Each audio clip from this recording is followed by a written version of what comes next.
família, que tinha dentro do tempo dos romanos, para a figura do pai da família. O pai da família era uma pessoa subjúdice, ou seja, uma pessoa autônoma, independente, que chegava para o grupo familiar, mas o grupo familiar que constitui filhos, nós, sobrinhos, netos, escravos e coisas que estavam a serviço disso tudo concluía a grande família romana, era uma extensão enorme de pessoas sujeitas à influência e ao domínio do chefe. Então, isso é chamado pai da família. A tendência foi a redução do grupo familiar e a tendência moderna é que as questões de direito de família devam ser resolvidas fundamentalmente entre os membros da chamada pequena família ou família nuclear. E a família nuclear se estabelece entre o marido, a mulher e os filhos, ou o concubino, a concubina e os filhos, ou o pai, o filho, o homem e o filho. Fazendo, portanto,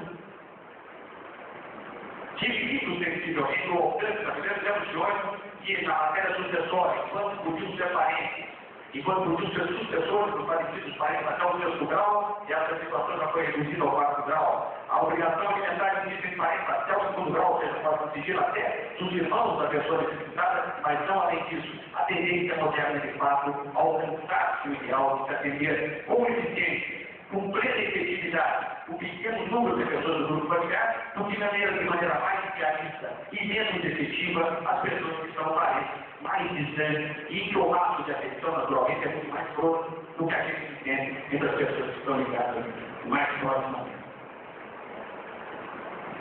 Outra modificação fundamental é que a posição do homem casado, a dominação do homem casado, hierarquicamente superior à mulher, reconhecida em vários dispositivos legais, essa situação sofreu profunda alteração. A Constituição de 88 fez desaparecer por completo todo e qualquer norma de caráter discriminatório. Não há mais como imaginar que ou um homem ou uma mulher, no que diz respeito mesmo de hoje aos direitos e deveres do casamento, possa ter alguma superioridade jurídica um sobre o outro. Quando digo homem e mulher, é porque não foi só o homem que conferiu superioridade na história do nosso direito civil.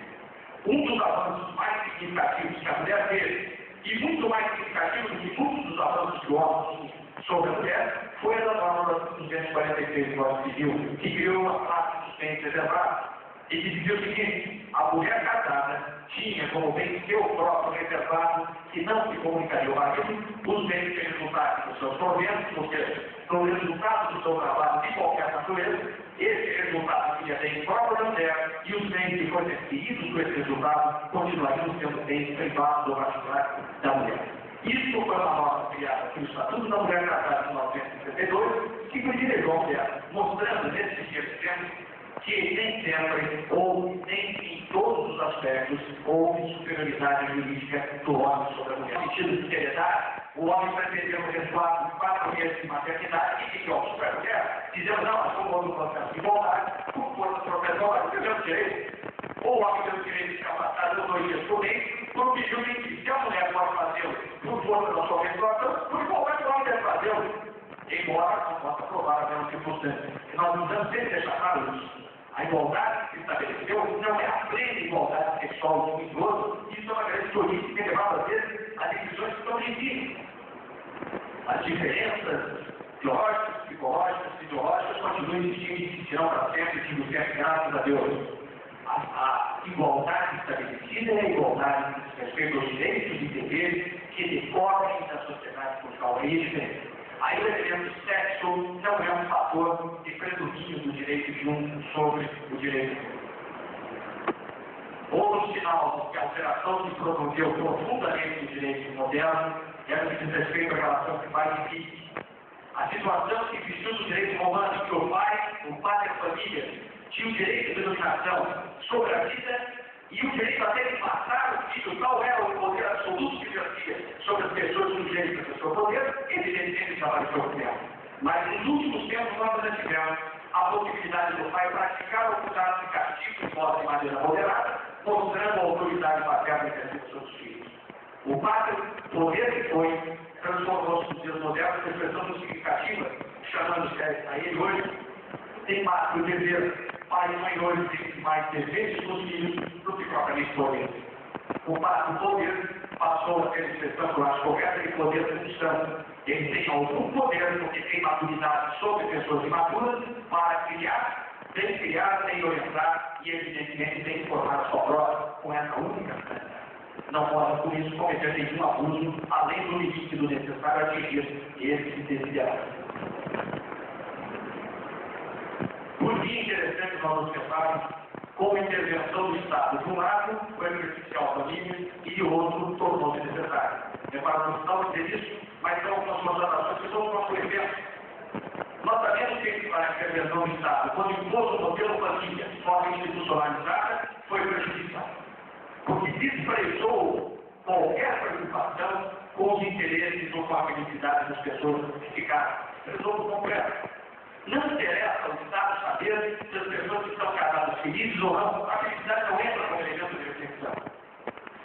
Interessa que estejam casados, tenham mal que aguentem, mas não interessa que estejam felizes ou não.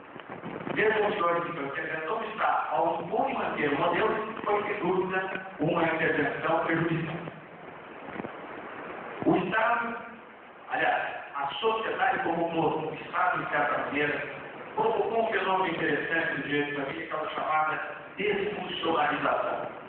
As famílias foram mais sólidas, viveram mais em conjunto, os homens e mulheres viveram mais uns para com os outros e entre si com os filhos, até a época em que houve a necessidade de que mulheres e filhos passassem a ter que ganhar o seu próprio sustento fora da casa. Até então, a economia doméstica significava que todos trabalhavam juntos para atingir o mesmo resultado. Com a necessidade da mulher trabalhar para melhorar o rendimento da família e os filhos muito cedo se descararem para trabalhar, percebemos que hoje foi uma verdadeira desfuncionalização e o Estado teve que ocupar espaço. O espaço que sempre tradicionalmente no passado era reservado à própria família de educar os filhos, hoje o Estado provê para a escola pública. O espaço dedicado à família de cuidar da saúde dos seus membros, o Estado provê pelos instrumentos de saúde pública. Aos poucos, o Estado se substituiu ao grupo familiar na medida que o grupo familiar teve que fatalmente afastar para exercer outras atividades. Embora, de alguma maneira, isso contribua para a desagregação do grupo familiar, não deixa de haver um efeito benéfico que diz respeito à assistência prestada a essas pessoas necessitadas. Por fim, a intervenção que o juiz e o Ministério Público têm que necessariamente fazer em razão dos processos em que tem que atuar, tem se mostrado muitas vezes aos meus olhos mais prejudicial do que vantajoso. Todos nós sabemos que as questões de direito de família devem se procurar resolver sempre que possível fora da influência da decisão do juiz, porque queiramos ou não, o juiz pode ser uma pessoa competente, preparada, nós todos desejamos que ele assim o seja, mas o juiz é um ser humano como qualquer outro, com todas as imperfeições, e o juiz é uma pessoa alheia ao conflito do grupo familiar. Várias preocupações levam o juiz a dar uma certeza que muitas vezes não são ou não é a preocupação de escolher a melhor solução para o caso, para aquilo a sua solução. É um perigo muito grande que certas questões sejam colocadas à decisão judicial. Os juízes, lamentavelmente, não têm nem mesmo um aparelhamento de assessoria que permita a decisão mais correta. Não tem psicólogos ao seu redor, não tem assistentes sociais, na grande maioria dos casos. Isso tem como funcionários públicos despreparados e não preparados sensivelmente para a função. Então, vejo, senhor, o malefício que as decisões judiciais precipitadas, mal informadas, mal instruídas, acabam trazendo para o grupo familiar são conhecidas de todas nós.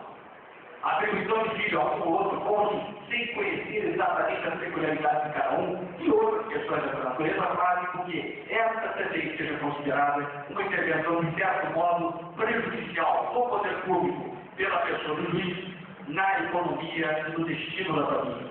Nós deveríamos pensar seriamente em instituir no nosso país uma organização que, de alguma maneira, funcione em alguns outros países, que é o chamado Conselho de Família. Antes que a questão seja levada à solução judicial, que se submeta a questão chamada Conselho de Família, que é composto pelas pessoas mais antigas, mais diferentes, de determinado grupo familiar. Então, determinado grupo familiar, o avô, a avó, o tio mais velho, ou o filho mais velho de casal, formam um grupo que efetivamente vai discutir o problema e vai tentar sugerir soluções. A grande vantagem que é nascer a solução de dentro do grupo e nascer pelo convencimento e não pela evolução, essa me parece razão suficiente para justificar a criação dos conselhos de família. Mas nós no Brasil não temos essa experiência E ao problema cita nunca se fez, de fato, uma experiência séria da possibilidade de adoção desse instrumento que eu considero valiosíssimo para diminuir os litígios ou para existir que a solução dos litígios seja levada ao Poder Judiciário. E o que eu digo do juiz, eu digo também do nosso Ministério Público, que, embora preparado e bem intencionado, olhem o problema de fora, olhem o problema com ótica de pessoa ainda despreparada.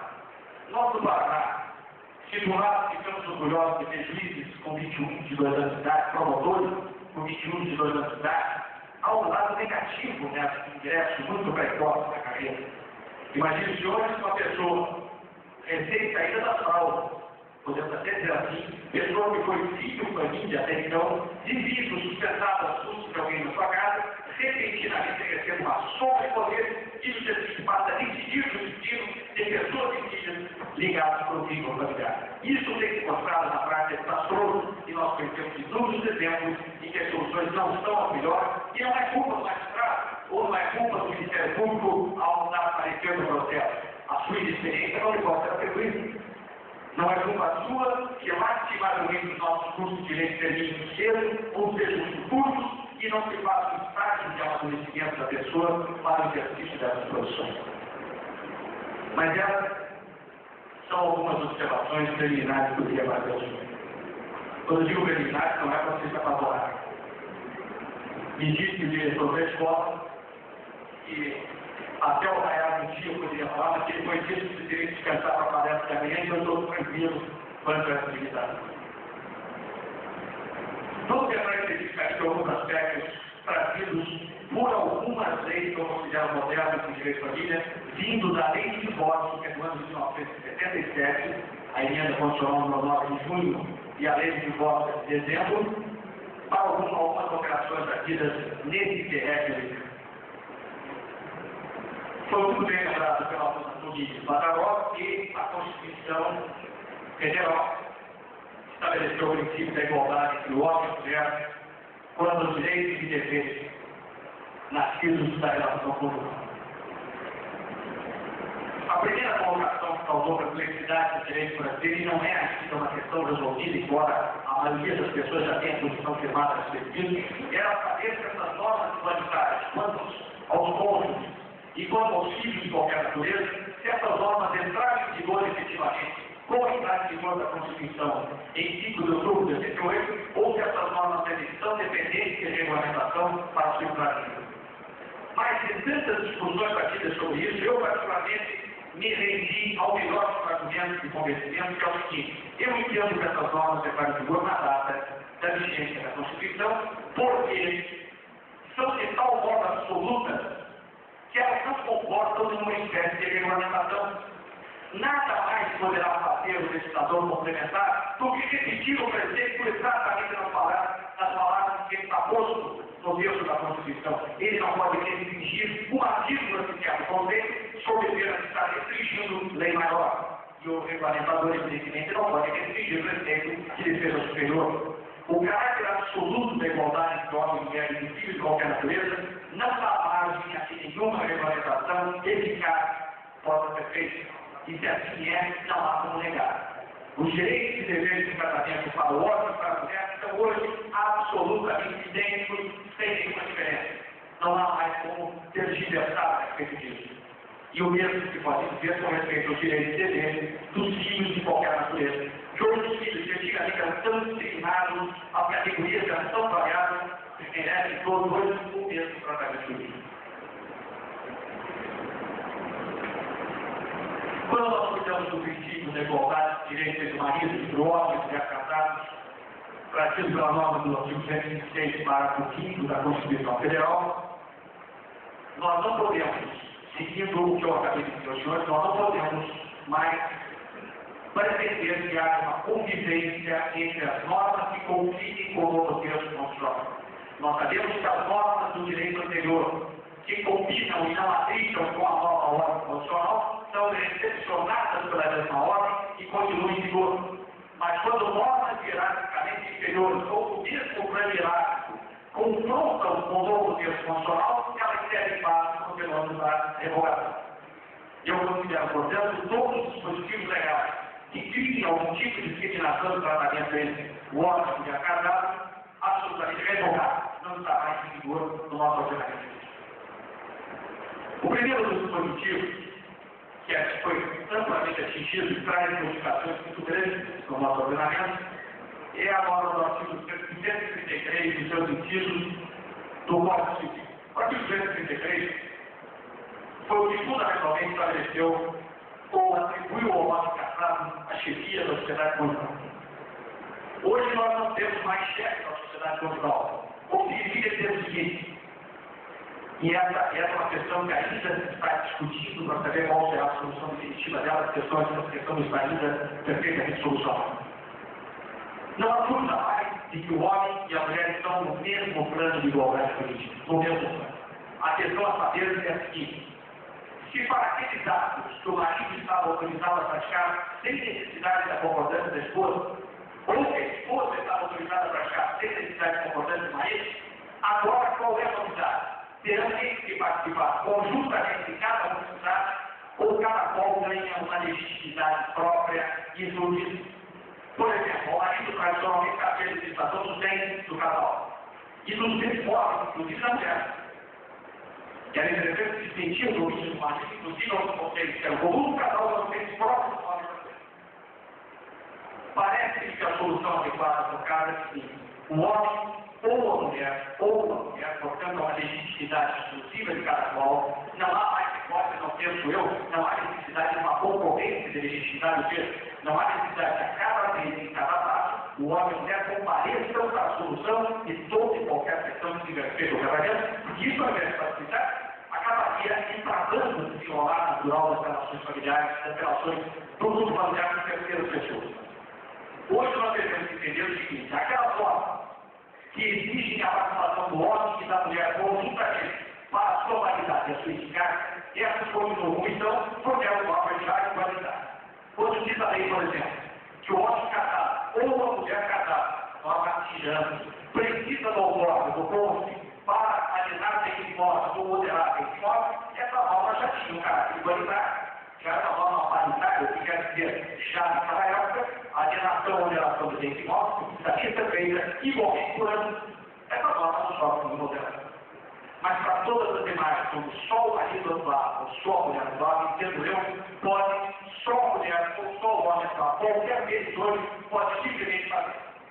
Há um grave inconveniente disso.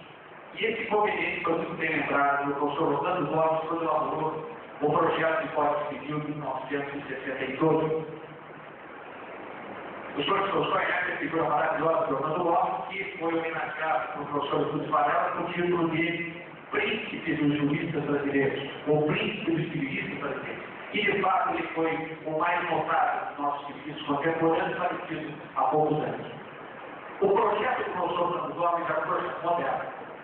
Embora o projeto moderno, ele não se deixou vencer pela norma demagógica, eu penso assim, pela norma demagógica, de simplesmente abolir a figura do chefe de família irresponsabilizadamente, discriminadamente. Ele já naquela época dizia: a norma deve ser essa, o homem deve ser igual à mulher, a mulher deve ser igual ao homem, mas, na prática, há questões nas quais é necessária a prevalência da vontade de um ou de outro, senão nós não tivermos causa. Se não nós tivermos um casal, se nós tivermos um casal bem assinado, não há necessidade de saber quem decide, porque ambos estão habituados a consultar e a resolver um querendo agradar o outro. O casal feliz e o casal atônito é assim que haja e se comporta. Mas nós preferiamos casais que continuam juntos e que o prazer é criar problemas e explicações umas para as outras, uns para os outros. E aí cada questão posta a solução vai ser objeto de litígio e cada litígio só terá a solução pelo nosso sistema jurídico no Poder Judiciário. Hoje nós já temos no Poder Judiciário sem espaço, sem gente, sem tempo e sem instrumentos para dar conta da quantidade de litígios que o procuram. Imagine se todo e qualquer menor investimento conjugal houver necessidade disso. Por isso é que essa norma teria uma mitigação, teria que estabelecer que ambos poderiam exercer a chefia da sociedade conjugal e talvez, pela natureza da questão posta em debate, pudesse a opinião da mulher em certos casos prevalecer sobre a do homem e vice-versa. Uma fórmula que diminuísse a necessidade de a cada passo estar necessitando do pronunciamento judicial final vai ter a sua solução. Imagine que a cada passo precisasse ir a juízo para decidir outra coisa do filho do casal, que cada um tem do jeito. Eu quero trabalhar com a carequinha, o outro quer trabalhar com viúva, é para estar pronto. Ou, daqui a pouco, o filho do casal tem uma cidade que é casar, que necessita de autorização de que eu concordo, mas eu não concordo. É preciso que haja uma forma em que a solução desse impacto possa, de alguma maneira, exaurir-se antes de eu. Pelas duas razões que ele disse, o Thiago não tem aparelhamento, o para dar conta de tudo isso. E segundo, a solução dada pelo judiciário, e nós temos visto isso na prática, ao invés de solucionar, ela consegue o pior dos efeitos, o efeito de desagradar a todos. As soluções não agradam a um ou ao outro, desagradam igualmente a todos. Mas, na verdade, nós temos que reconhecer, não há mais, pela forma do texto constitucional, chefia masculina da sociedade colonial, ambos, na mesma extensão, com a mesma profundidade, 7 outras disposições que tratam disso, mas que é tentativo nós falamos essa discussão. Eu quero tocar um ponto que tem dado margem a muita polêmica, que diz respeito exatamente àquilo